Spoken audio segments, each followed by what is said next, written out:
আসসালামু আলাইকুম everyone. Episode 3 এর শুরুতে আমরা গিলসুকে দেখি, ইয়ানি সুকের বসকে শিওনের ব্যাপারে জিজ্ঞেস করছিল।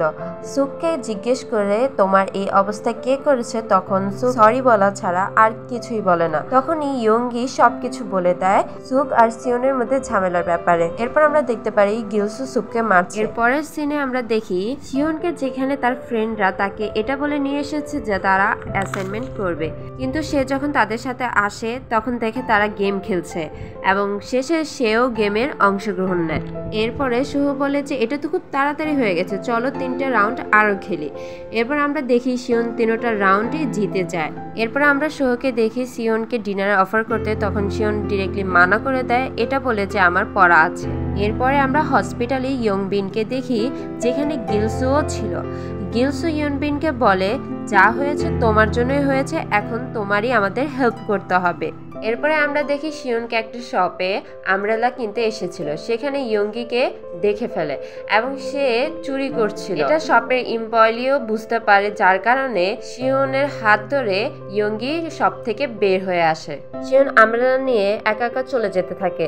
তখনই ইয়ঙ্গি বলে দাঁড়াও, আমার কাছে আমব্রেলা নাই, তুমি আমাকে বাড়ি পর্যন্ত পৌঁছে দাও। এরপরে আমরা শিওন এবং ইয়ঙ্গিকে একটা রেস্টুরেন্টে দেখি খাবার খেতে। আমরা এরপরে দেখি ইয়ঙ্গি তার ফোন নাম্বার শিওনকে দেয় এবং তার নাম্বার শিওনের ফোনে সেভ করে দেয়, আর শিওনকে সে সরি বলে বাকিদের তরফ থেকে মারার জন্য। পরে আমরা ইয়ঙ্গিকে বলতে দেখি তুমি আমার টাইপের, এটা বলে সে এখান থেকে চলে যায়। এরপরে আমরা সিওকে দেখি গাড়ি নিয়ে গিলসুকের সাথে দেখা করতে আসতে, এবং ওইদিকে গিলসু একটা বাচ্চাকে, যার নাম হচ্ছে চিয়ংগাং, একে সে ব্ল্যাকমেল করছে এবং বলতেছে তুই আমার টাকা রিটার্ন দে। বাচ্চা ভয়ে তার বাবার গাড়ির কিটা তাকে দিয়ে দেয়।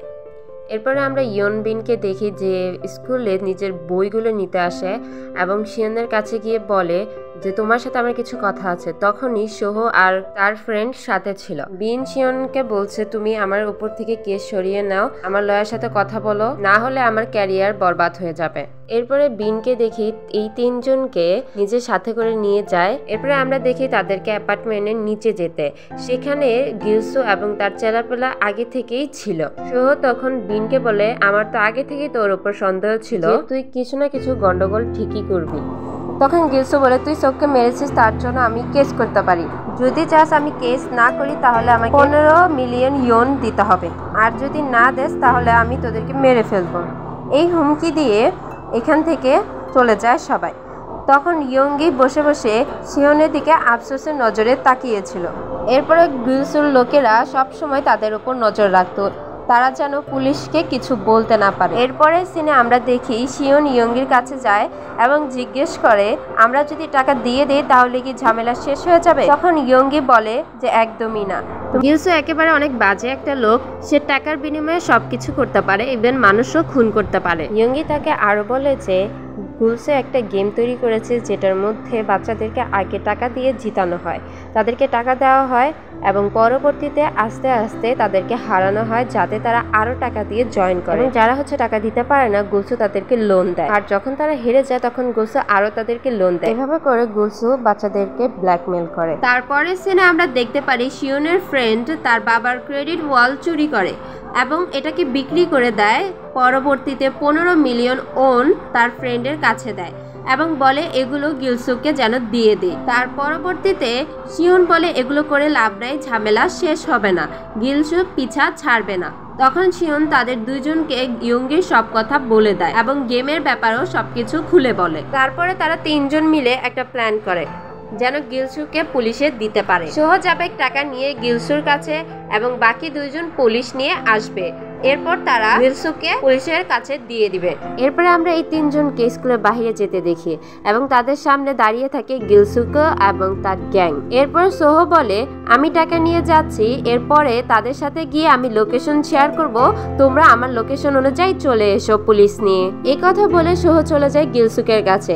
গিলসুক বলে তোমার সাথে আরো 2টা ছেলে আছে না, ওরা কোথায়? তখন সোহ উত্তরে বলে তোমার তো টাকার দরকার, আমি দিচ্ছি। তোমার গেমের সম্পর্কে আমি ইয়নবিনের কাছ থেকে জেনেছি, সে আমাকে বলেছে আমি যদি গেমে জয়েন করি তাহলে 15 মিলিয়ন ওন আমাকে দিবে। তো আমার কাছে একটা আইডিয়া আছে, যখন কেউ গেমে জয়েন হয় তখন তাকে 15 মিলিয়ন ওন দেওয়া হয়। তুমি একটা কাজ করতে পারো, যে হেল্প করেছে জয়েন করাতে তাকেও তুমি 15 মিলিয়ন ওন দিতে পারো, তাহলে তোমার লাভ হবে। আর এই আইডিয়াটা গুলসুকের খুব পছন্দ হয়েছে, তাই গুলসুক সোহকে বলে চলো আমার বাসায় চলো, আমরা বিজনেসের সম্পর্কে কথা বলবো। এই বলে সোহ তাদের গাড়িতে বসে যায় এবং গুলসুকের বাড়িতে রওনা দেয়। অন্যদিকে আমরা ইয়ঙ্গিকে দেখি শিওনের কাছে গিয়ে জিজ্ঞেস করে, তোমাদের তো কাজ ছিল গুলসুককে পুলিশে দেওয়া, তাহলে তোমরা পুলিশ না ডেকে কি করছো? তখন শিওন বলে, আমরা পুলিশেই দিব, কিন্তু আমাদের একজন তাদের সাথে যাবে এবং তার লোকেশন অনুযায়ী আমরা পুলিশ নিয়ে যাব। তখন ইয়ঙ্গি শিওনকে গুলসুকের বাড়ির ঠিকানা দিয়ে দেয় গুলসুকের গাড়ি ইচ্ছা করতে।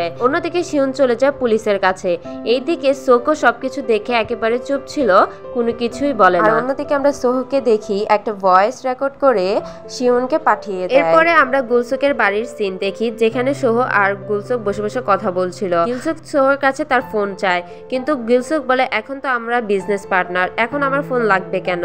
এই কথা বলার পরেই হুট করে পিছন দিয়ে একজন সোহর মাথায় বাড়ি মারে আর সোহ মাটিতে পড়ে যায়। তখন গিলসুকও সোহকে খুব মারতে থাকে এবং তার কাছ থেকে ফোন নিয়ে দেখতে পারে যে শিওন টেক্সট করেছে আমরা পুলিশ নিয়ে আসতেছি। এরপরে শিওনের ফ্রেন্ড তাদের আড্ডাখানায় যায়, মানে গুলসুকের বাড়িতে গিয়ে বলে আমি টাকা নিয়ে এসেছি, আমার ফ্রেন্ডকে ছেড়ে দাও।